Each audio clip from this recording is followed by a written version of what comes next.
गरुड़ पुराण में भक्तगणों रामचरित वर्णन रावण की कथा आप लोगों को सुनाऊंगा। आप इसे ध्यान से सुने और इस चैनल को लाइक एवं सब्सक्राइब जरूर करें। कथा सुनिए। ब्रह्मा जी ने कहा, अब मैं रामायण का वर्णन करता हूँ, जिसके श्रवण मात्र से समस्त पापों का विनाश हो जाता है। भगवान विष्णु के नाभि कमल से ब्रह्मा की उत्पत्ति हुई। ब्रह्मा से मरीचि, मरीचि से कश्यप, कश्यप से सूर्य, सूर्य से व्यवस्थ मनु हुए, व्यवस्थ मनु से ईश्वाकु हुए। इन्हीं ईश्वाकु के वंश में रघु का जन्म हुआ। रघु के पुत्र अज से दशरथ नामक महाप्रतापी राजा ने जन्म लिया। उनके महान बल और पराक्रम वाले 4 पुत्र हुए। कौशल्या से राम, केकई से भरत और सुमित्रा से लक्ष्मण तथा शत्रुघ्न से शत्रुघ्न का जन्म हुआ। माता पिता के भक्त से राम ने महामुनि विश्वामित्र से अस्त्र की शिक्षा प्राप्त कर ताड़िका नामक दक्षिणी का विनाश किया। विश्वामित्र के यज्ञ में बलशाली राम के द्वारा ही सुबाहु नामक राक्षस मारा गया। जनक राज के यज्ञ स्थल में पहुंचकर उन्होंने जानकी का पाणी ग्रहण किया। वीर लक्ष्मण ने उर्मिला, भरत ने कुशध्वज की पुत्री मांडवी तथा शत्रुघ्न ने कीर्तिमती का पाणी ग्रहण किया। ये महाराज कुशध्वज की पुत्री है। विवाह के पश्चात अयोध्या में जाकर चारों भाई पिता के साथ रहने लगे। भरत और शत्रुघ्न अपने मामा युधाजित के यहाँ चले गए। उन दोनों के ननिहाल जाने के बाद निर्वशिष्ठ महाराज दशरथ राम को राज्य देने के लिए उधर हुए। उसी समय कैकेयी ने राम को 14 वर्ष वन में रहने का दशरथ जी से वर मांग लिया। और लक्ष्मण और सीता जी सहित मर्यादा पुरुषोत्तम श्री राम पिता के हित की रक्षा के लिए राज्य को तृणवत त्याग कर बेरपुर चले गई। वहां पर रथ का भी परित्याग कर वे सभी प्रिया गए। वहां से चित्रकूट में जाकर रहने लगे। इधर राम के वियोग से दुखित महाराज दशरथ शरीर का परित्याग कर स्वर्ग पधार गए। मामा के घर से आकर भरत के पिता का अंतिम संस्कार किया। तदनंतर वे दल बल के साथ राम के पास पहुंचे। उन्होंने विनम्रतापूर्वक अपने ज्येष्ठ भ्राता श्री राम से कहा, हे महापति, आप अयोध्या लौट चलें और वहाँ का राज्य करें। राम ने राज्य के प्रति अनिच्छा प्रकट कर दी और भरत को अपनी पादुका देकर राज्य की रक्षा के लिए वापस अयोध्या भेज दिया। भरत वहाँ से लौटकर राम के प्रतिनिधि रूप में राज्य कार्य करने लगे। तपस्वी भरत ने नांदी ग्राम में ही रहकर राज्य का संचालन किया। वे अयोध्या में नहीं गए। राम भी चित्रकूट छोड़कर अंतरि मुनि के आश्रम में चले आए। तदनंतर वहाँ उन्होंने सूतेक्षण और अगस्त मुनि के आश्रम में जाकर उन्हें प्रणाम किया और उसके बाद वे दंडकारण्य चले गए। वहाँ उन सभी का भक्षण करने के लिए सूर्यनखा नाम की एक राक्षसी आधर की अथवा रामचंद्र ने नाक कान कटवाकर उन राक्षसी को वहाँ से भगा दिया। उसने जाकर खरदूषण तथा त्रिशरा नाम के राक्षसों को युद्ध के लिए प्रेरित किया। 14,000 राक्षसों की सेना लेकर उन लोगों ने राम पर आक्रमण कर दिया। राम ने अपने बाणों से उन राक्षसों को यमपुर पहुंचा दिया। राक्षस सूर्यनखा से प्रेरित रावण सीता का हरण करने के लिए वहाँ त्रिदंडी सन्यासी का वेश धारण कर मृग रूपधारी मरीच की अनुवाई में आ पहुंचा। मृग का जन्म प्राप्त करने के लिए सीता से प्रेरित राम ने मारीच को मार डाला। मरते समय उसने हाथ से हा लक्ष्मण ऐसा कहा। इसके बाद सीता की सुरक्षा में लगे लक्ष्मण भी सीता के कहने पर वहां जा पहुंचे। लक्ष्मण को देखकर राम ने कहा, यह निश्चित ही राक्षसी माया है। सीता का हरण अवश्य ही हो गया होगा।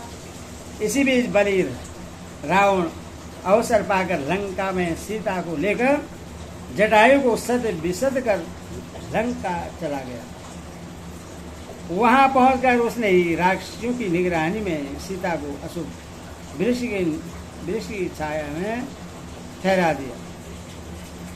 राम ने आकर पर्णशाला को सुनी देखकर वह अत्यंत दुखित हो उठे। उसके बाद वे सीता की खोज में निकल पड़े। मार्ग में उन्हें जटायु का अंतिम संस्कार किया और उसी के कहने से वे दक्षिण दिशा की ओर चल पड़े। उस दिशा में आगे बढ़ने पर सुग्रीव के साथ राम की मित्रता हुई। उन्होंने अपने तीक्ष्ण बाण से 7 ताल वृक्षों का भेदन किया तथा बाली को मारकर किष्किंधा में रहने वाले बानरों की राजा के रूप में सुग्रीव को अभिषिक्त किया और स्वयं जाकर ऋषिमुख पर्वत पर निवास करने लगे। सुग्रीव ने पर्वताकार शरीर वाले उत्साह से भरे हुए बानर को सीता की खोज में पूर्वार्ध दिशाओं में भेजा। वे सभी बानर जो पूर्व पश्चिम उत्तर की दिशाओं में गए खाली हाथ वापस लौट आए। किंतु जो लोग दक्षिण दिशा में गए थे उन्होंने वन पर्वत द्वीप तथा नदियों के तटों को खोज डाला पर जानकी का कुछ भी पता न चल सका। अंत में हताश होकर उन सब ने मरने का निश्चय कर लिया। संपादी के वचन से सीता की जानकारी प्राप्त करके कवशेष हनुमान जी ने सदयोजन 400 कोस विस्तृत समुद्र को लाकर लंका में अशोक वाटिका के अंदर रह रही सीता का दर्शन किया, जिनका तिरस्कार राक्षसियां और रावण स्वयं करता था। इन सब के द्वारा बराबर यह कहा जाता रहा है, यह कहा जा रहा था कि तुम रावण की पत्नी बन जाओ, किंतु वे हृदय में सदैव राम का ही चिंतन करते थे।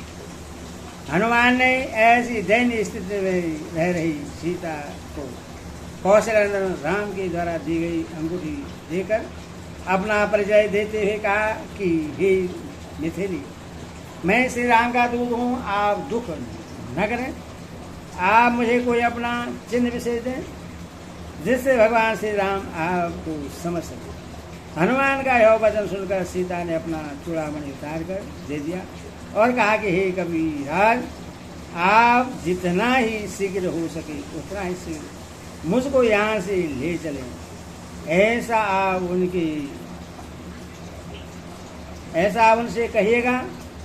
हनुमान ने कहा कि ऐसा ही होगा। तदंतर वे उस दिव्य अशोक वन को विध्वंस करने लगे।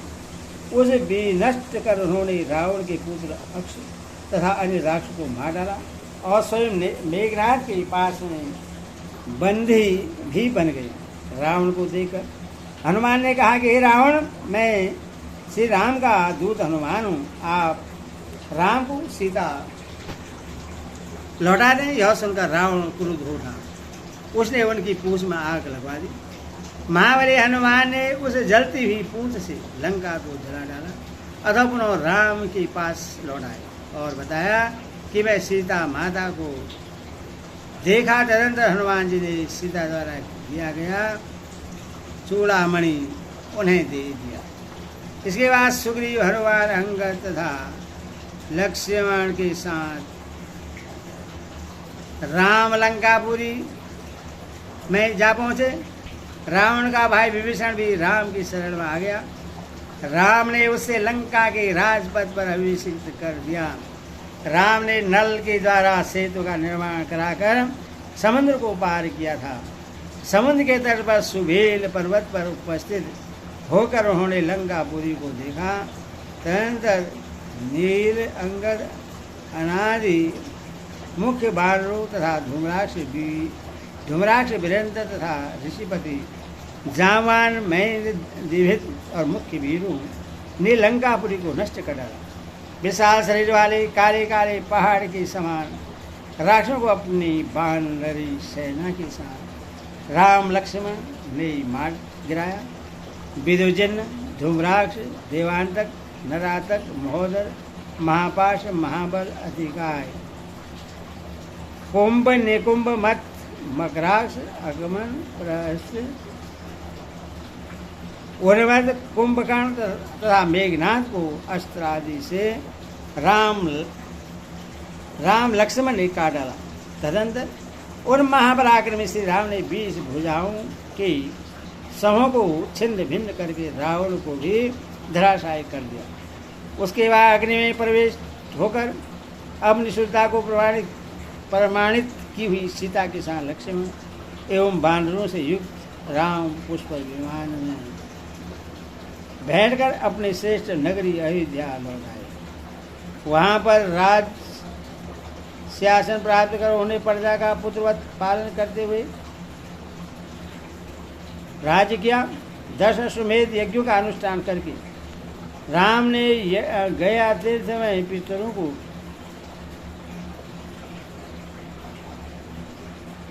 श्री राम का दूत हनुमान हूँ पितरों को विधिवत पिंडदान दिया और ब्राह्मणों को विभिन्न प्रकार का दान देकर कुश और लव को राज शासन पर सौंप दिया। राज शासन सौंप दिया।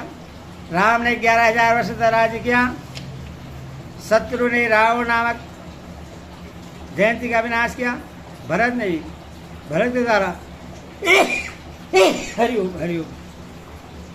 सहसूल सुस नामक गर्दभ मारे गए।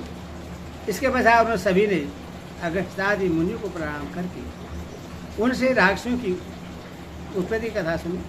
तदनंतर अपने अवतार का प्रयोजन पूर्ण करके भगवान श्री राम अयोध्या में रहने वाले प्रजा के साथ स्वर्गलोक को चले गए।